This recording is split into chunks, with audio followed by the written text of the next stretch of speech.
Union if he'll make a statement on pro-negotiations between the UK and the European Union.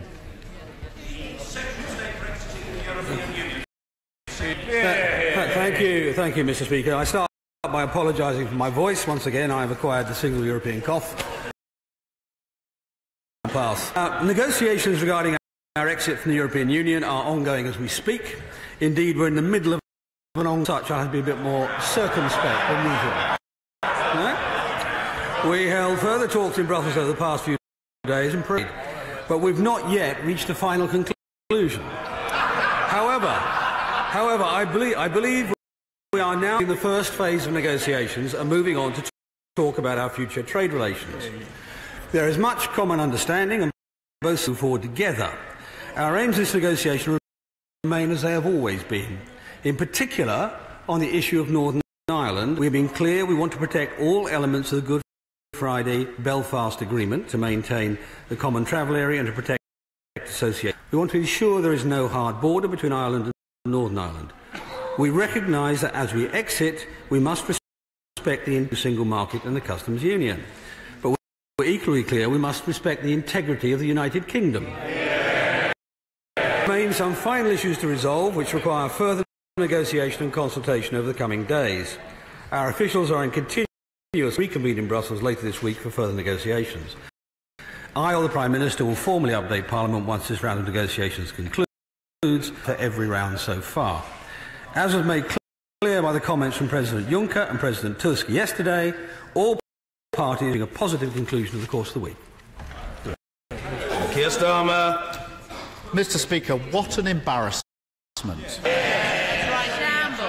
The last 24 hours have given a new meaning to the phrase coalition of chaos. Today morning, Number 10 was briefing that a deal would be signed. There was high expectation that the Prime Minister would make a triumphant. By tea time, we had a 49-second press conference saying the deal was off. One thing, Mr. Speaker, to go to Brussels and fall out with those on the other side of the negotiating table. It's quite Brussels and fall out with those supposedly on your own side of the negotiating table. If ever there was a day for the Prime Minister to answer questions, it's today. But, Mr. Speaker, let's not be fooled that yesterday was just. There are two underlying causes of this latest and most serious failure. The first can be traced back to the Prime Minister in October last year. That was when she recklessly swept options such as a customs union and the single market and ruled out any role for the European Court, and yet maintained that she could avoid a hard border in North. Well, yesterday the rubber hit the road. Fantasy met brutal reality. That there needs to be a UK-wide response to Brexit. So the question for the government today is this: will the Prime Minister her reckless red lines and put options such as a customs union and single market back on the table for negotiation? Because if the price of the Prime Minister's approach is the break-up of the Union and reopening of Britain Island, then the price is too high. The second major reason for yesterday's failure is to have a Prime Minister who is so weak that the DUP has a veto over any proposal she makes. What precedent does it set, Mr. when the Prime Minister is called out of negotiations at the 11th hour and told by the DUP that the deal is off? What signal does that send to the EU about the Prime Minister's ability to deliver Brexit? Yesterday confirmed what we all DUP tail is wagging the Tory dog. This is now deeply serious. So what assurance give to this House that a deal will be agreed by the end of the week? And will the Secretary of State now drop the proposed fixed deadline in law for exit day of the 29th of March 2019? If ever there was an example of why that would, yesterday was it. Thank you, Mr. Speaker. Well, the right honourable gentleman, these statements are becoming rather repetitive. They're always crowing.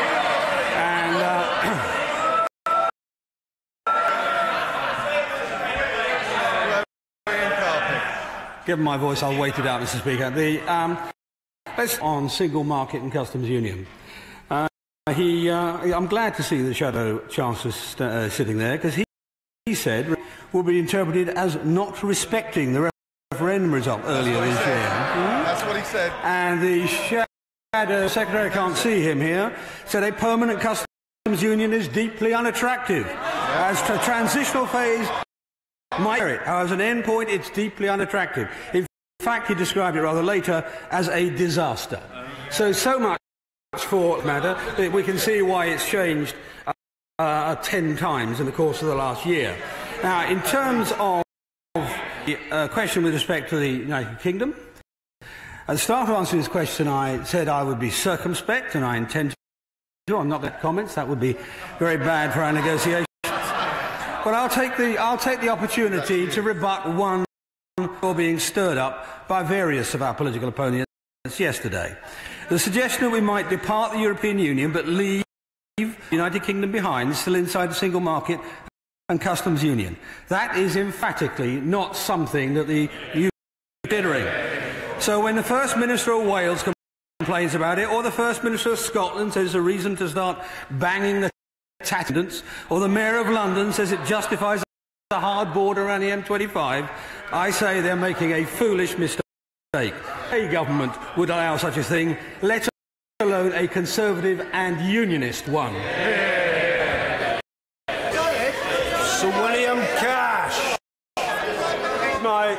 Would my right honourable friend appreciate in relation to regulatory alignment in Northern Ireland, or in relation to citizens' rights in respect of these negotiations, there is danger that the European Court of Justice will get itself into every nook and cranny, that there is no way in which it can be contained under Article 344 of the treaty, or for that matter, in relation to the whole question of all the matters I've just referred to.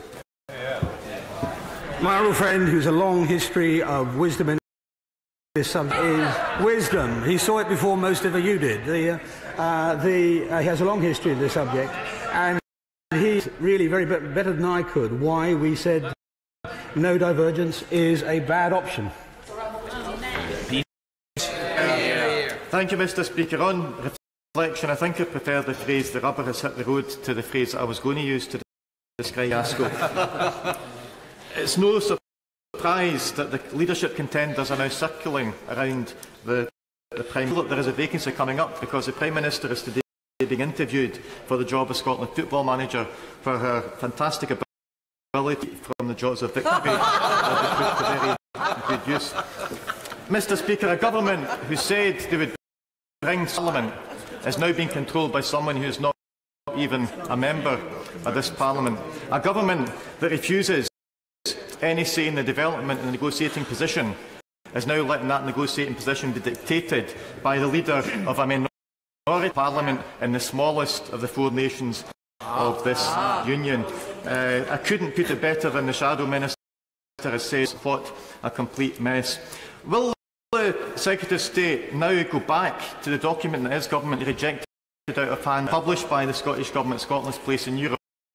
And will he use that as a basis to produce a solution to what is otherwise a problem? The fact that the government's red lines are not compatible with each other. The conclusion of the Brexit in the last week is that we were unable to see how it's possible to reconcile leaving the customs union a border in Northern Ireland or between Northern Ireland and the Republic. Will the Secretary of State go back to that paper and use it as a basis for negotiations?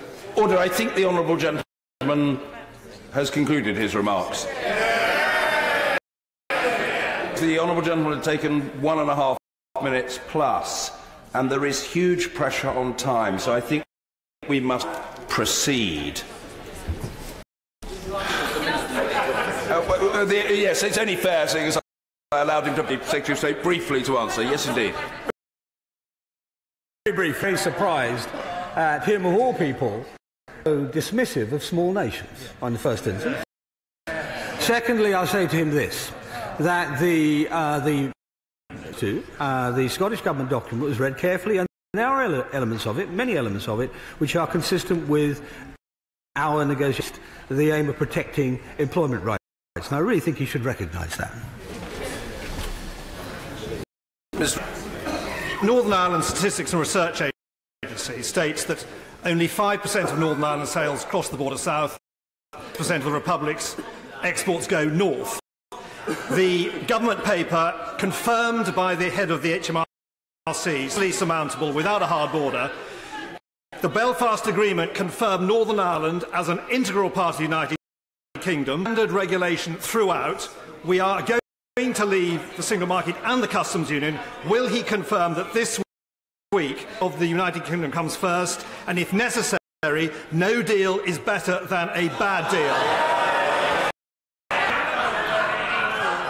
My right honourable friend makes his point well, and I have already confirmed that the United Kingdom comes first. This is why we have taken the strategy of saying that the issue of a free border, an open border, a frictionless border is one that's best dealt with in the next phase, in phase 2.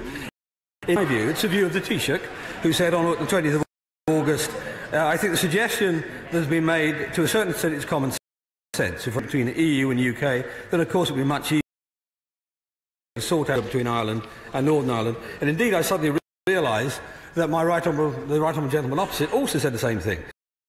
To be fair, he's right on issues like Northern Ireland. There's only so far the next phase.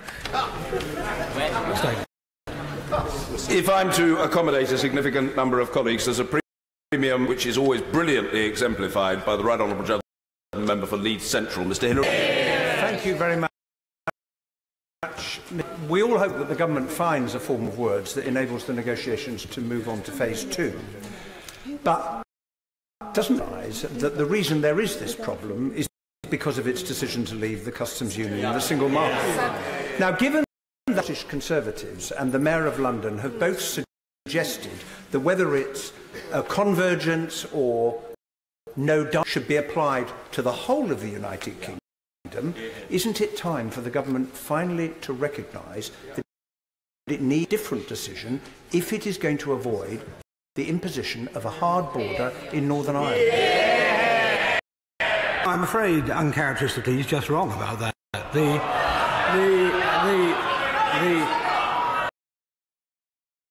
I just out the comment from the Taoiseach in August, a comment from his own front bench spokesman on this subject, of other members of his front bench who are completely dismissive of customs union in the long run, and they're, I'm afraid.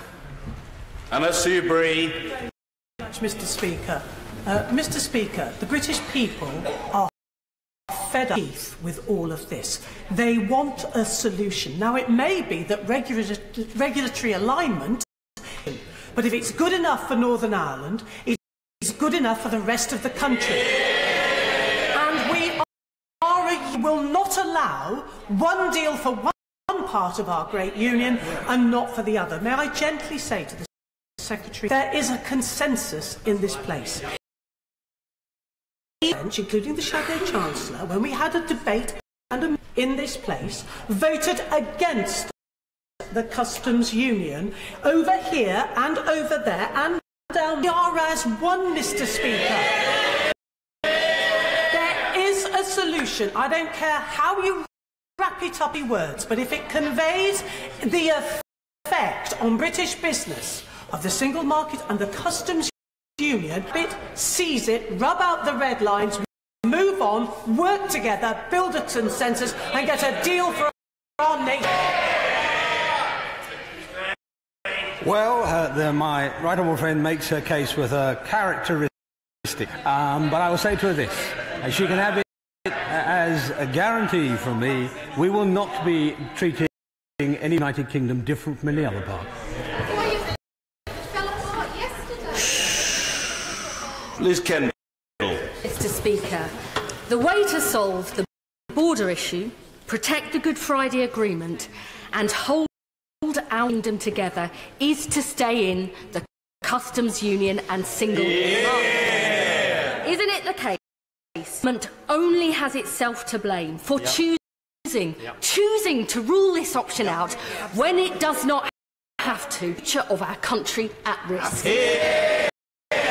Secretary of State. Well, I think she was elected on a manifesto pledge to respect the result of the referendum. And her own shadow chancellor said staying in that result. Mr. Jacob Rees-Mogg. Thank you, Mr. Speaker. Friends share my sense of gratitude to our friends in the Democratic Unionist Party who have helped Her Majesty's government own policy in these negotiations. And is it not essential that the red lines on maintaining the Union and on regulatory divergence whence the benefits of leaving come are indelible red lines?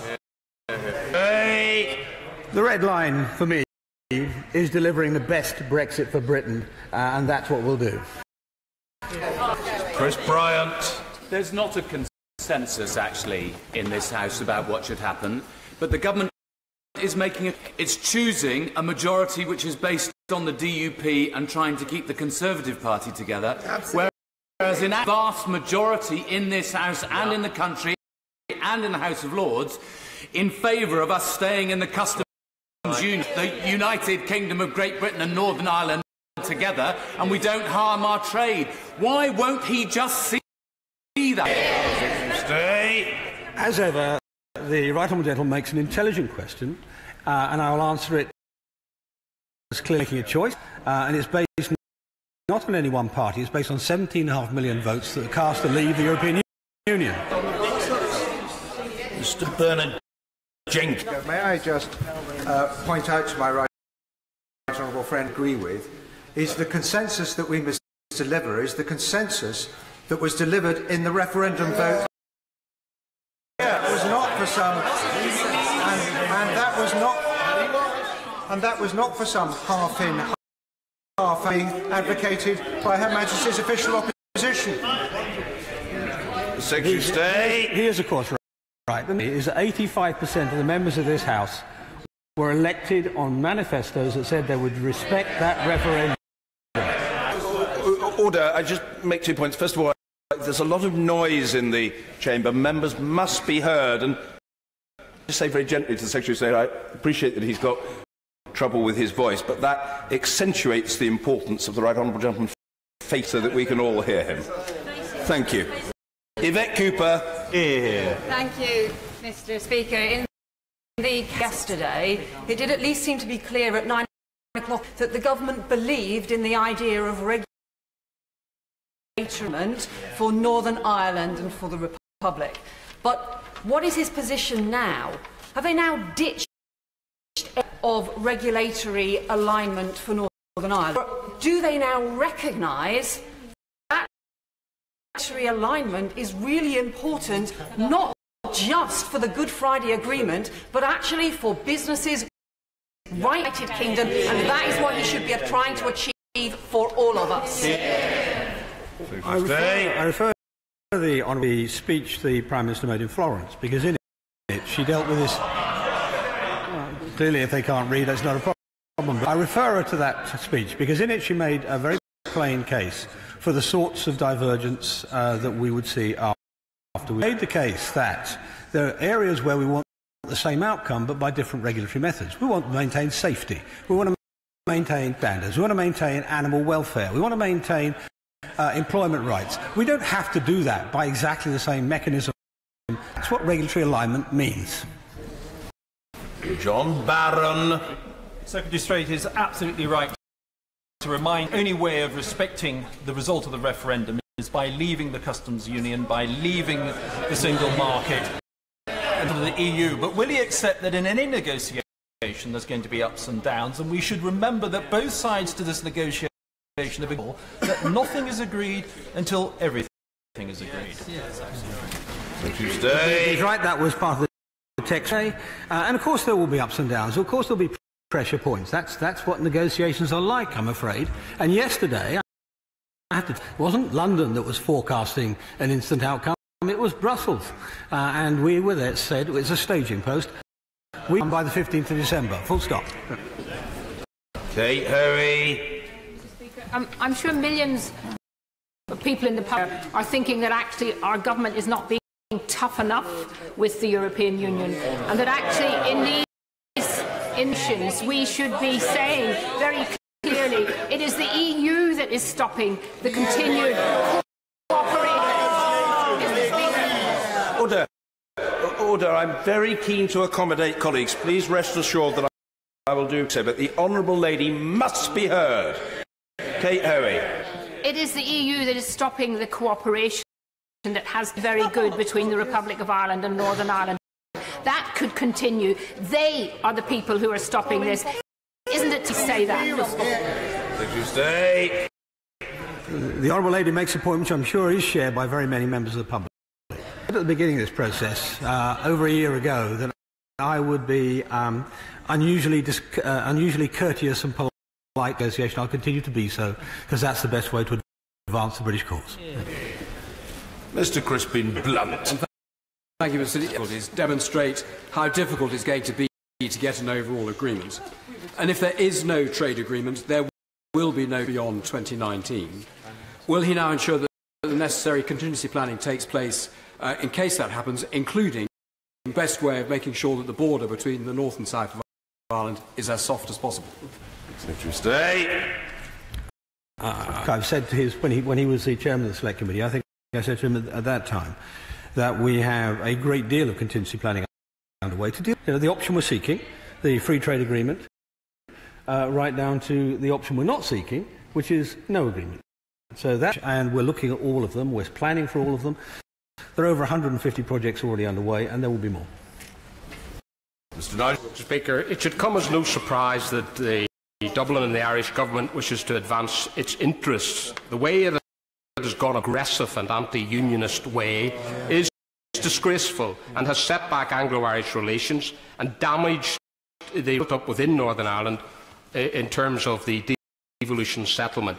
And that is going to take a long time to repair. Secondly, it should come as no surprise that the Democratic Unionist Party stands strong for the Union, stands strong for Northern Ireland Union under the terms of the devolved settlement, and that we will not allow any settlement to be agreed, divergence politically or economically of Northern Ireland from the rest of the United Kingdom, because to do so would not only be political but will be economically catastrophic for everyone in Northern Ireland, Unionist, Nationalist, Remainer or Brexiteer. The reality is that one of the good things that came out of yesterday is that from all sides of this House, Labour, Conservative, Backbench, Davidson, Carwyn-Jones, everybody, there is now an agreement that the United Kingdom stands together and that will cause the break-up of this great United Kingdom. There's no surprise that the Democratic Union is the United Kingdom. So does the Conservative Unionist Party. Antoinette Sandbach. Mr. Speaker, tens of thousands of jobs in the are which are urging the government regulatory alignment. Can I support to the Prime Minister to the European Union condition that it applies, as others have said?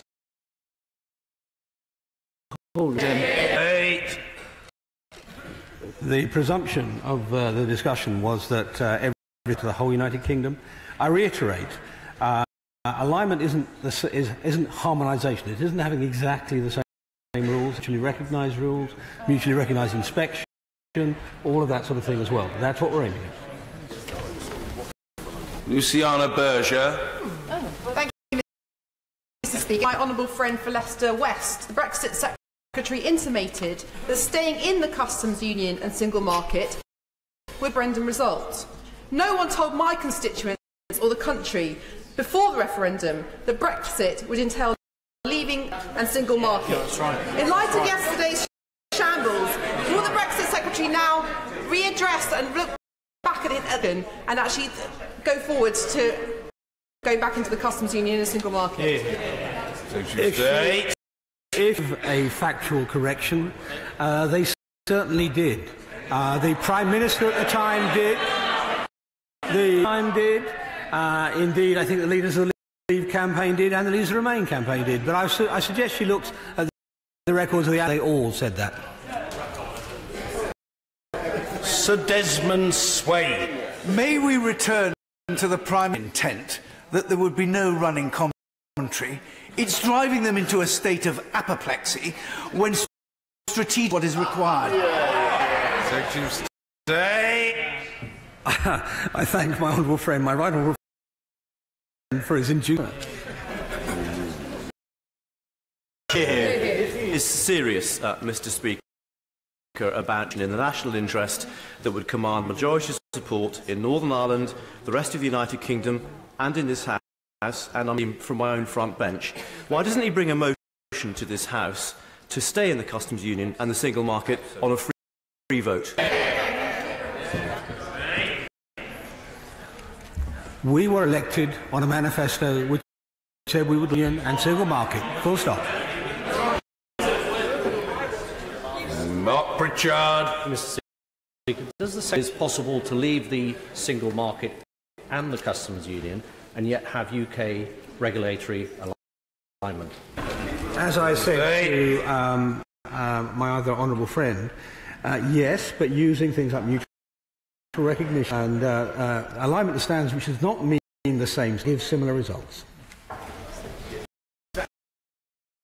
Joanna Cherry. I understand that yesterday the Prime Minister had to withdraw agreement with her own agreed text as a result of the DUP's intervention. Now, does the Minister really think that's the British Prime Minister to have to conduct herself in international negotiations? I refer the honourable lady to the press conference given by Jean-Claude Juncker, who clearly thought the Prime Minister carried herself off with great dignity and great effectiveness. Stephen Crabb. Mr. Speaker, does my right honourable friend agree that what this discussion demonstrates is that there will be no border conundrum that will satisfy the purists wherever they stand in the debate? So does he agree with the point heard in William Hague in recent days that the way through this is to show a much greater appetite to use technology-based solutions, and for those technology can't overcome, all sides are just going to have to show flexibility and adaptability on how rigidly and interpret their own principles and border rules? My right honourable friend is absolutely on the nail. He clearly didn't go to tendency on the other side of the House. But the other thing that's required is that we get on to the second phase and talk about a free trade agreement, because it's more than anything else. Mr. Speaker, maybe the Secretary of State could a constructive offer from many honourable members across the House. He's heard the honourable lady for Broxtowe, for Edisbury, members on this side, who say there is a majority in favour of the regulatory alignment that the Prime Minister was putting forward for Northern Ireland, the Republic of the United Kingdom. With a few exceptions on this side, he would get a lot of votes if he put that question. Let's do it. We have talked at great length about what we mean by regulatory day, and it's not harmonisation, it's not being in the single market, it's not having exactly the same rules. It's this House using its democratic right to choose our own laws in such a way that maximise our ability to sell abroad. That's how it will work. Sir Hugo Swire. Speaker, is it worth gently reminding the Taoiseach and the government in Dublin how we behaved when they were in financial trouble and helped bail them out? Is it also worth, post-Brexit, Irish nationals will continue to have the right to live and work in the UK? And finally, reminding them that the UK is the most important economy to the Republic of Ireland, and we wish to be good and productive neighbours, and these negotiations with that long-term view in mind. I am sure the Irish government is conscious. One point I will pick out from what he said. When I last reported to this House, November the 17th, I think it was, I read the Common Travel Area, which allows freedom of movement between the two countries, absolute freedom of movement and absolute equality of treatment between their citizens, will continue in place, as will the constitutional protections for the people of Northern Ireland to choose which nationality they wish to adhere to. Protecting those rights very, very carefully. Heidi Alexander. Mr. Speaker. Can I put it to that his government's dogmatic insistence upon pulling us out of the single market and customs union Union, threatening our future jobs, rights and prosperity, but is also threatening the future territory of our country. When he looks back in a few years' time and reflects upon his role in this mess, how does he think he will feel? I'll say again to her what I said at the beginning of this. All the stories put about by her yesterday were just nonsense. The Conservative and Unionist Party puts the integrity of the United Kingdom at the forefront of its aims. Vicky Ford. Thank you, Mr. Speaker. Does my agree that just like the Ashes Test match, the week is not yet over, and that it is in the interests of Ireland and the UK to avoid a no-deal Brexit and to find the long-term strategic partnership, and therefore need to keep talking? My honourable friend has a long and distinguished record in the European Parliament, knows issues there as well as anybody, and in that respect she is bringing great wisdom and insight to this discussion, and she is of course absolutely on break. The government's sheer incompetence is turning these Brexit negotiations into a nation. Is it not time that the Secretary of State agreed that staying in the single market and the customs union is the of solving the Northern Ireland border, and indeed staying in permanently? I say that as much for the front bench as I do for him, and also giving people a vote on the deal to secure popular support for that stance. I will break the habit of a lifetime and pay a compliment to the honourable gentleman, and that is that he is at least standing by the man on in the general election. Of course, as a Liberal Democrat won, it was completely wrong. John Stevenson. Mr. Speaker, will the Minister reassure me that the Government will pursue a flexible policy when it comes with the EU, which includes the possibility of establishing a model similar to Norway or Switzerland? They would benefit the Irish issue. No, the Prime Minister made clear we're not going to establish or take a shelf model. What we want, we're a very large country in European terms. We have very great trade reach, very great reach in other respects. We'll choose a model which is appropriate to us. Pat McFadden. This humiliation yesterday, when she was forced to disagree with herself, shows that this is less and more a set of decisions. Yeah. And those decisions are being contradictory red lines that the government has thrown on hard border, single market and customs union. Yeah. His colleague Ruth Davidson said this morning, if regulation of specific areas is the requirement for a frictionless border, then the Prime Minister should conclude that this must be on a UK-wide basis. She's right, isn't she? What I will say to the party member is he must have much greater experience than I have of disagreeing with himself. Look at his own front bench, look at the 11 different positions. Peter Bone. Thank you, Mr. Speaker. Did you notice the Shadow Minister's question? He committed the Labour Party to drop the 2019 as when we come out of the European Union. Could the Secretary of State confirm that it is the government we are definitely coming out by the 29th of March 2019? It's not just the government's policy, is it?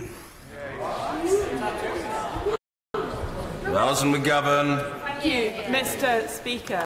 Secretary of State to confirm when the Cabinet took the decision that our country would leave the single market and the customs union.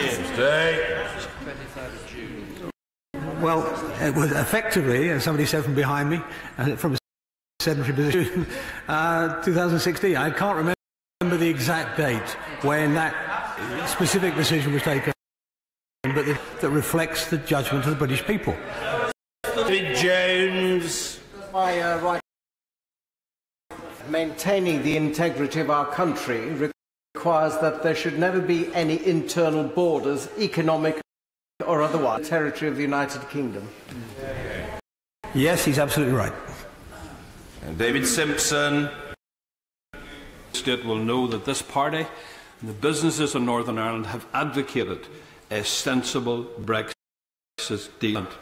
But would I also agree that those that could risk everything because of their intransigence in Ireland, and they could lose the biggest out of this?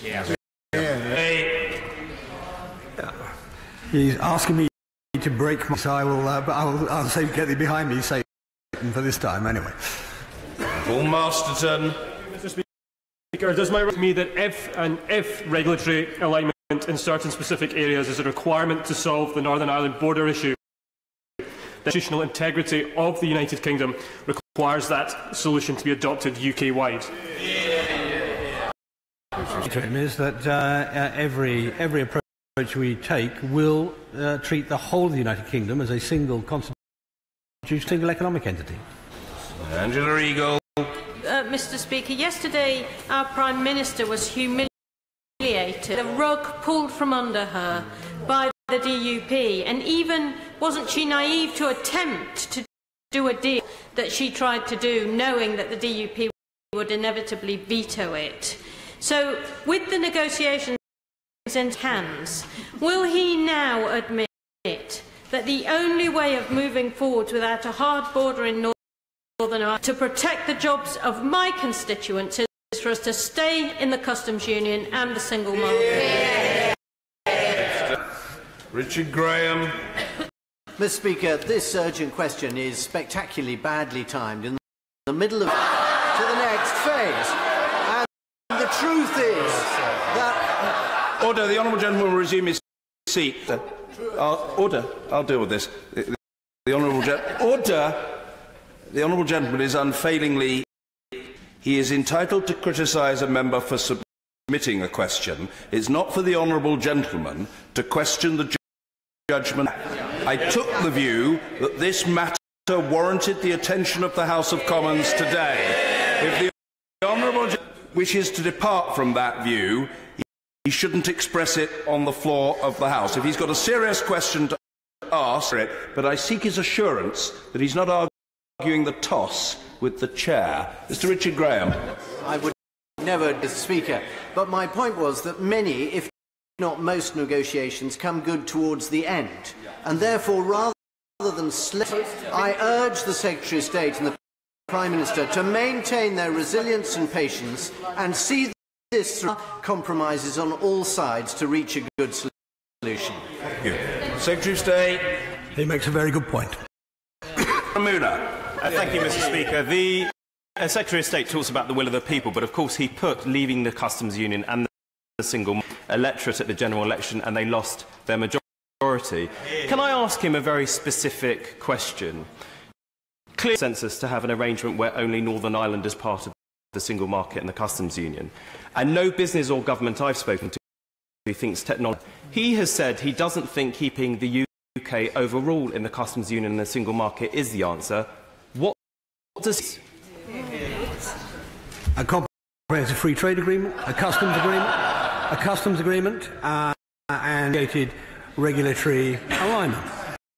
Now, while I'm on my feet, I'll just pick him up on election. I'll remind him, 85% of the people in this House were elected on manifestos which said, leave the European... Mr. Stephen Hammond. Thank you, Mr. Speaker. My right honourable friend will of course be aware that the UK has services with the EU. Does he agree with me that for the continued success of legal, professional and financial services post-Brexit, only mutual recognition but UK-wide regulatory alignment with the EU will be necessary for that success? If he means by alignment, then mechanisms such as mutual recognition, then yes, I agree. Lucy Powell. Thank you very much, Mr. Speaker. I am really confused now because yesterday the government seemed to accept the principle that the only way to achieve a border or a soft border in Northern Ireland and Republic of Ireland was to achieve regulatory alignment. Today now still stand that they accept that principle is the only way to deliver that frictionless border. I can understand her confusion if she hasn't been listening for the last half an hour. The simple truth is that what we will need to do is establish arrangements. We get the same or similar outcomes for some areas of industry and some areas of service. No more, no less. What can be done to help our good friend, the Irish government, climb down from the position it was unwittingly misled in adopting yesterday? What I say to my honourable friend, right honourable friend, I think, is the aim of this negotiation is to an outcome which serves our interests, the EU 27's interests, and particularly Ireland's interests, because as he says, they are the people who are in some ways closest to us. Mr. Gavin Newlands. Very much, Mr. Speaker. If is so confident that we in this place, the media and the general public, are misinterpreting what may or may not have been in the draft agreement, clear things up. Secretary of State. I can't imagine he thinks that would advance the negotiations one jot. James Cartledge. The EU Trade Commissioner, Cecilia Malmström, has today tweeted that when we leave, our existing free trade agreements with the EU are over, which is obviously an extremely significant point. The question from our friend member for Carlisle, does it not add weight to at least considering those trade models where we are able to negotiate early but remain a member of those that EFTA currently has? Well, there's more from departing from the European Union. One of them is the trade arrangements, and I have to say we are well advanced in those ongoing trade arrangements and making sure that we do roll them over. Albert Owen. Speaker, yesterday for the state realised the importance of the Irish border issue extends beyond the island of Ireland. Moving forward to unite the United Kingdom, meet with the Scottish First Minister, the Welsh First Minister, regulatory alignment, because it impacts on everyone. If he wants to unite this United Kingdom, he has to do better. Well, in response to his first half of his question, I just recommend he goes back and reads some Hansards on my statements here. It's quite a calumny, really. And as for the First Ministers, well, actually there's a thing called the Joint Ministerial Committee with representatives of all of the devolved administrations on a regular basis. Sadly, the Northern there at the moment, which is one of the difficulties we have to deal with. Richard Drax. Mr. Speaker, we leave the EU in 6. Will my right honourable friend assure the House and the country that the EU delegates are well aware that European WTO negotiations fail? I think that's been apparent for some time. Mr. Stephen Doughty. Thank you. Does the Secretary of State think that it further the Union to refer to the actions of the First Minister of Wales and the First Minister of Scotland as foolish, as he did a moment ago? When it comes to the single market and the customs union, they are absolutely right. We've advised to them as to how they describe other people.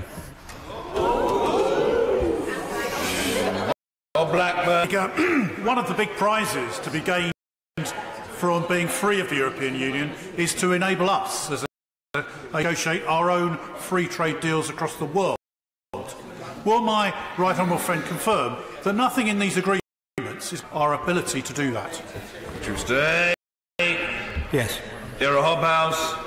Mr. Speaker, will here customs union was not on the ballot paper on the 23rd of June 2016. What was said that nobody voted for that. Nobody knew this was a consequence. In fact, both sides of in the referendum campaign made it absolutely plain. Union meant departure from the customs union.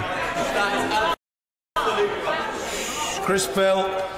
Given that in European nothing is agreed until everything is agreed, does the Secretary of State agree that any concessions we may now make are reaching a satisfactory end-state free trade deal in the future? Yes, he's right in every Europe. That phrase, nothing is agreed till everything is agreed, is a mantra, and it matters. Yeah. Mike Gapes. Can the Secretary of State tell us the difference between regulatory convergence and regulatory alignment. One's about harmonisation, one's not. The Secretary of State said one's about harmonisation and the other's not. Somebody was suggesting he or she couldn't hear. Mike Wood. Mr. Speaker, can the Secretary of State confirm that in these negotiations the government still aims to conclude an agreement phase as early as possible in the new year, and that agreement would similarly benefit the European Union? This is exactly right on both counts. Alan Brown. Thank you, Mr. Speaker. So despite trying to cave in and so far, this government has not been able to conclude the preliminary negotiations in 18 months, and we're to believe they'll conclude the substance in 15 months. They haven't been able to agree a good deal with the DUP, but yet we're to believe they'll get a good deal from the 27 members. Still obviously don't know a good deal from a bad deal, and we're heading to a no-deal scenario. So when we start doing some planning and present transparent implications of that. The Honourable seems to be having an argument with himself in that question. It's 7 months of negotiation so far, and it will be concluded. Robert Halfon. I ask the Secretary of State just to where is the government in terms of the post handing over a bill to the European Union? Is it, and also what is the amount that's being decided? Is it 40 billion, 50 billion, or I'm afraid I'm not going to be drawn on numbers at the moment, but we are pretty close to alignment on that. Thank you, Mr. Speaker. The Irish issue has never been about wandering cows or static cameras. It has been what's behind me, that we have more in common. Are our closest neighbours, and that is the basis of the Good Friday Agreement, which is very disappointing that the Secretary of State did not mention in his opening statement. Same question I have asked the Secretary of State, the Prime Minister and other ministers 6 times since January. When will the Prime Minister see to the people of Northern Ireland and put a date in her diary to at least visit? If she had been there and listened and talked to people, ended up in the farce which was yesterday. Well, let's start with the opening of her question. She says we didn't mention the Northern paragraph from my opening statement. In particular, on the issue of Northern Ireland, we've been clear we want to protect all elements of the Good Friday Bill to maintain a common travel area and to protect associated rights. So much for that. Michael Tomlinson. Thank you, Mr. Speaker. Boys coming from many on the benches opposite. Is it not right that actually at this stage of the talks we're closer to an agreement than we ever have been? Progress has been made, and that we should want to move on to talks about trade which will be in our national interest and also in the EU's interest as well? Yes, it's exactly right. That's pretty much what Jean-Claude Juncker said yesterday. Lady Herman. Thank you very much indeed. Thank you, Mr. Speaker, for calling me. While I readily accept that there are 10 members in this House duly elected, the DUP nevertheless do not speak for all of the people of Northern Ireland. Neither do they. And do not represent. No one does. And do not represent all the people of Northern Ireland. So would the Secretary of State for a few moments to explain to this House, particularly to all of the people of Northern Ireland and to the rest of the United Kingdom, of the proposals for the whole country which the Prime Minister was taking to Brussels yesterday? I was profoundly embarrassed on her behalf. The aim for the whole country, as she says, is to maximise the trade benefits of being as a union and single market, whilst at the same time maintaining as much as possible of the benefits that we currently enjoy. Now, and that's what we're heading towards, and I'm pretty confident that's what we'll achieve. Catherine McKinnell. It's increasingly clear to anyone watching that the government is incapable of focusing on anything but Brexit, and even then is horlicks of it. So what reassurance can the Secretary of State give that the government is ready to put country, not just on this border issue, but on our crucial trade negotiations with the EU and the rest of the world? Is horlicks a parliamentary word, Mr. Speaker? I'll use it in future myself. The Secretary, so it is what I focus on most of the time. But the simple fact is the free trade agreement she talks about is exactly what we and Brussels want to get to as quickly as possible. The word is certainly not unparliamentary. It could use a form of advertising, but it is not disorderly, or indeed a euphemism, and pertinently observes from a sedentary position. Mr. Andrew Slaughter. Speaker, when will we have a decision on the nationals in the UK, who the Secretary of State has yet again forgotten about amidst the current chaos? There are more than 3 million people with their future rights, including many Irish citizens to whom we have a particular and long-standing duty. Secretary of State. As that duty, indeed, I have said from this dispatch box we view it as a moral imperative, and we've made plain that we are to ensure that they carry on their lives as they do now. We've made that plain. I really wish the honourable gentleman wouldn't frighten people by taking the opposite view. But the customs union wasn't on the ballot paper at the referendum. But yesterday to be willing to sign up to regulatory alignment between Northern Ireland and the EU. From his answers today, the Secretary of State, I think that regulatory alignment should apply to the UK as a whole. Will he confirm that is the point that he's making and explain how that's been delivered? Well, of course, the referendum question was a short question, but it was a very long campaign. Both sides made it plain that being outside the union meant being outside the customs union and outside the single market. Both sides pointing, if need be, to the television programmes upon which it was said. What I've explained to the House is regulatory harmonisation. It's a question of ensuring similar outcomes in areas where you want to have trade relationships and free trade. And anything we agree for Northern Ireland in this respect, if we get out a free trade area, will apply to the whole country. Matt Weston. Thank you, Mr. Speaker. Could the Secretary of State just confirm today that Brexit is the easiest thing in human history? It is. How is it that this government is incapable of making that? Oh, it's a complete cinch, yes. Mrs. Ellen. Thank you, Mr. Speaker. Of course, the British people voted to leave the European Union, but the common market is extremely popular with the public.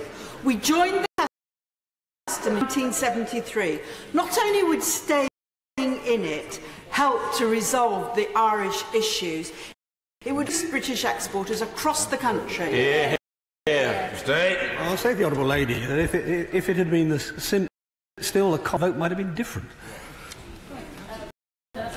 Mr. Speaker, he says a vote to leave was a vote to leave and customs union, but that is not what leavers said. He said that the Conservative manifesto committed to pull it, but that's not what the majority of the public voted for. Isn't it time to accept he will have a majority in this House for a membership of the single market and the customs union, but we will never give him a majority for a destructive hard Brexit? He wants a majority for a destructive Brexit. We want a majority for a constructive Brexit. Andrew Henry. To one side to take personal responsibility for leading the negotiations yesterday. Why is she not date the House? Did Arlene Foster say no? I don't know. You complain when I don't come. I mean, Mr. Peter Kyle. Mr. Speaker. The state has led him into a cul-de-sac where he now has to make a choice between honouring the spirit of the Good Friday Agreement, being is on his own side, and the DUP. Which choice is he going to make? I have to make the choice.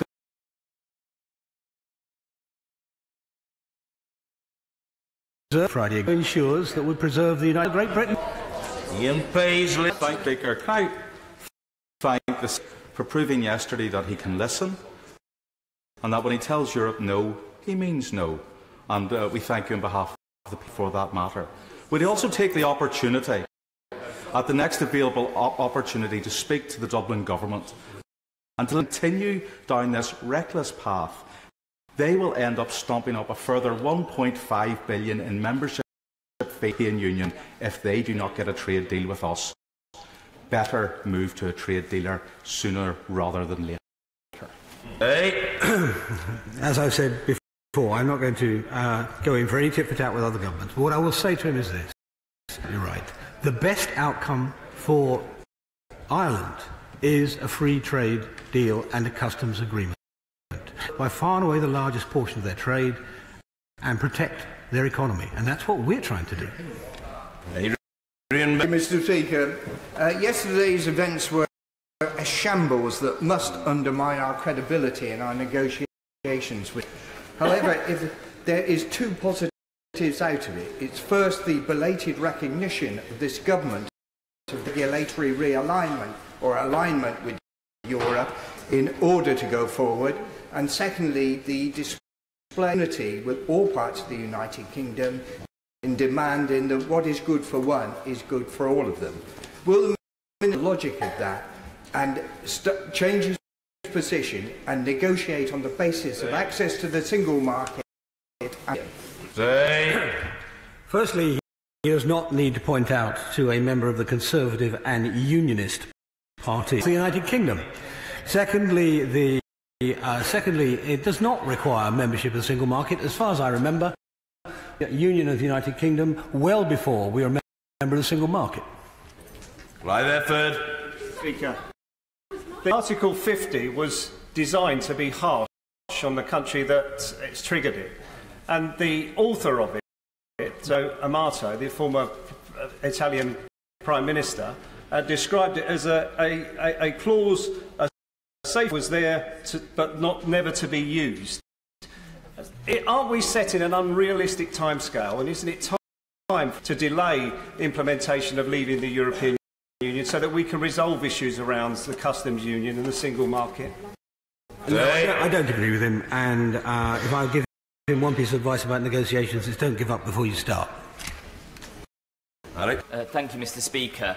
As Arlene Foster now seems to be running the rule over the government's EU exit negotiations, a member of the DUP bench to be joining his team on a confidence and supply arrangement. No. Oh, perhaps you'd offer that question over there, not over here. You need to offer that. Thank you, Mr. Speaker. The Secretary of State says he's serious about delivering the best for the United Kingdom and that he thinks that Brexit. So, if the EU Commissioners estimate there are currently 142 areas of North that depend on EU law, is Northern Ireland to remain aligned in each of these 142 areas or more widely? Please, you should not take sarcasm as a fact. The second thing I'd say to her is the 140 rely on EU law. I'm afraid she's factually wrong. Paul Farage. Thank you, Mr. Speaker. Presuming that the government does at some stage finally make progress, we do leave the single market. Can the Secretary of State outline to the House what sort of agreement he expects to reach for European market for services? I would expect that too. But, well, firstly, we have made a lot of progress. This week is sufficient progress. That's the first thing. Second thing, and that, by the way, I'm quoting Jean-Claude Juncker again. Excuse me. With respect to his substantive question, we want the free trade agreement to include a services section. Daniel Zeichner. My honourable friend, the member for Hammersmith, citizens' rights. There are thousands of people in my constituency worried about their future, millions across Britain and the European Union. Last year we were told this would be sorted out swiftly and quickly. It would be simple. It turns out it's much more complicated. Couldn't the Minister tell us how it is in relation to jurisdiction by the European Court of Justice? Yeah. That's one of the elements that was being discussed this week. We think the main aim here is not the ECJ jurisdiction. It's a question of getting the treatment of both British citizens and Europeans to be similar. Thank you. Order. Statement the State for the Home Department. Secretary Amber Rudd. Thank you, Mr. Speaker. Statement on David Anderson's report published today on recent terrorist attacks in London and Manchester. Placed this year shocked us all. Our thoughts remain with the victims of the attacks and all those affected, and I'm conscious that many will still be suffering acutely. However painful, it is essential that we examine what happened so that we can maximise the chances of preventing further attacks in the future. At the outset, I would like to remind honourable members, Andrew Parker, the Director General of MI5, recently said that we are facing a dramatic in terrorist threats. And as the so-called caliphate in Syria and Iraq has weakened, Daesh has turned its attention to encouraging people to launch attacks in their home countries. Indeed, there is simply more activity, partly inspired and also enabled by terrorist propaganda and instructional videos online. Plots are developing more quickly from radicalisation to attack, and threats are becoming harder to detect, partly due to accessing communications that are increasingly end-to-end encrypted. MI5 and counter-terrorism policing well over 500 live operations, a third up since the beginning of the year, involving roughly subjects of interest. In addition, there are over 20,000 further individuals or closed subjects who have previously been investigated again pose a threat. So I'd like to pay tribute to MI5 and the police who work tirelessly.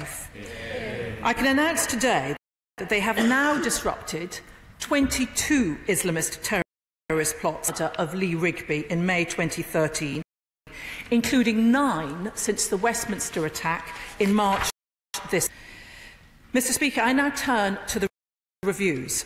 Counter-terrorism policing and MI5 have conducted a process. I received from them 10 highly classified documents which analysed the attacks, improvements to operational practices. In June, I commissioned David Anderson, QC, to provide evidence of an external challenge to the reviews. And I'm today placing a copy of his unclassified reviews in the House Library, and copies will also be made available in the Vote Office. David Anderson, that the reviews have been carried out in an, quote, impressively thorough and fair manner, and he endorses, as he feels qualified to do so, the conclusions and recommendations. Based on the MI5 and police, David Anderson explains that in the case of the Westminster attack, Khalid Massoud was a closed subject of interest at the time of the attack. Neither MI5 nor any reason to anticipate the attack. Regarding the Manchester Arena attack, Salman Abedi, a closed subject of interest at the time, and so not under active investigation. In 2017, MI5 nonetheless received intelligence on him, which was assessed as not being related to terrorism. Intelligence can be seen to be highly relevant. Had an investigation been reopened at the time, it cannot be known whether Abedi's plans could have been. MI5 assessed that it would have been unlikely. Across the attacks, including Manchester Arena, Anderson notes that MI5 and CT policing deal right. However, in Manchester, he also commented that, quote, it is conceivable that the attack had the cards fallen differently. In the case of London Bridge, active subject of interest, who had been under investigation since mid-2015, a number of different investigators against him, but they did not reveal his plans. His 2 conspirators had never been investigated by MI5 policing. In regards to Finsbury Park, neither MI5 nor the police had any intelligence attack. Taken as a whole, MI5 and CT policing conclude they could not quote any key moments where different decisions would have made it likely that they could have stopped any of the attacks. Nonetheless, they go on to make a total of 126 recommendations. The recommendations and police operational review fall into 4 broad categories. First, there needs to be effort to enhance MI5 and the police's ability to use data to detect activity of test new approaches in the acquisition sharing and analysis of data. Second, MI5 intelligence more widely and work with partners such as local authorities and how best to manage the risk posed subjects of interest in particular. We are considering undertaking multi-agency pilots in a number, including Greater Manchester, and I've already started discussing how to take this forward with Andy Burnham.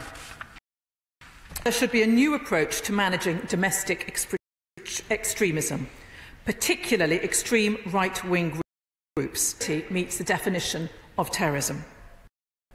Fourth, there are a large number of detailed and technical changes to improve existing operational counter-terrorism processes. David Anderson ends here with several reflections. First, that intelligence is imperfect and investing judgments based on incomplete information. This, unfortunately, means that not every attack, as we do not live in a surveillance state, it will always be a challenge to law enforcement to stop getting through. Despite this, we should remember that most attacks continue to be successfully disrupted. Lastly, David Anderson concludes that even marginal improvements are capable of paying dividends, the balance in favour of the security forces in future cases. Mr. Speaker, I have discussed these with David Anderson and separately with Andrew Parker and the Metropolitan Police Commissioner, Cressida Dick, as well as their senior teams. I'm grateful for all their work and confident that they have asked the right questions and drawn the right. I am clear, as are they, that the implementation of the recommendations is crucial. Speaker, there will be those who seek to apportion blame for the attacks. We should be united in our clash squarely with those cowardly acts killed 36 innocent people this year and those who encourage. At the same time, we must learn all that we can from these attacks and make sure our overall counter-terrorism is equal to the shift we have seen in the threat. Mr. Speaker, I want to turn briefly now to next. Bringing those responsible to justice is our priority. We must not do anything that jeopardises actions which are being pursued in relation to Manchester and Finsbury Park. The coroner's investigations will and independently access the circumstances of the deaths. Inquests have already been opened and internal investigations are continuing. It is right that those inquests proceed when they can. If the coroner cannot fully deal with the relevant issues, then that is the point to decide whether an inquiry, and we are ruling nothing out. I welcome the Intelligence and Security Committee's intention to make these attacks, and I've already discussed this with my right honourable friend, the member for Beaconsfield. As I have already outlined, implementing recommendations will be crucial. And I've asked David Anderson to provide an independent stocktake of that year's time. But linked to implementation, we will shortly be announcing the budgets for police for 2018, and I am clear that we must ensure counter-terrorism policing has the resources needed for the threats that we face. Finally, these recommendations need to fit into the broader governance of our counter-terrorism strategy. That review reaches well beyond MI5 and CT policing of government response and how we can work better with communities, the private sector and international partners. I'd like to conclude, Mr. Speaker, by thanking David Anderson for his independent assurance of these reviews, and I again pay work of the police and MI5. Mr. Speaker, I end as I started. The thoughts of everyone in this House and other place are with the victims, their families and all those affected by the attacks. I commend the statement to the House. Abbott. Mr. Speaker, I'd like to thank the Home Secretary for prior sight of her statement. it was sad to read this report and almost relive these terrible terrorist incidents that we've seen this year. And it must be sad for the relatives of the victims and the survivors. And as the Home said, the thoughts of everybody in this House are with the survivors and the relatives today. This is by way of a quality assurance of a series of internal reviews. Because, as himself points out in his report, internal processes have potential down complacency, the concealment of unpalatable facts, and slowness to see the change. So it is important that David Anderson endorses, so far feels qualified to do so, the conclusions and recommendations of the internal. Across the attacks, as the Home Secretary has observed, David Anderson notes the MI5 and counter-terrorism policing got a great, but he also says the Manchester attack in particular might have been averted, cards fallen differently. We believe that is a telling phrase. He noted Salman Abedi was a closed subject of interest, not under active investigation, came by intelligence in the months before the attack, which, as David Anderson puts it, had it been properly understood, would have caused an investigation into him to be reopened. Identified as one of a small number of closed subjects of interest who merited evaluation. But sadly, the meeting about this was scheduled for the 31st of May, on the Manchester Arena, took place on the 22nd. One of the most important recommendations is the need for better sharing of intelligence.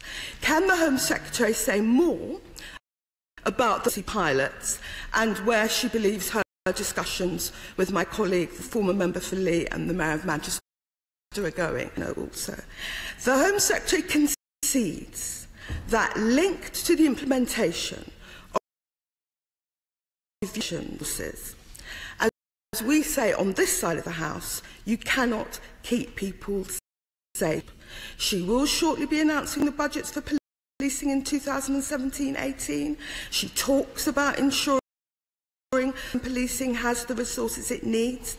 But does she accept the part in David Anderson's report? He notes that counter-terrorism of their grant allocation over the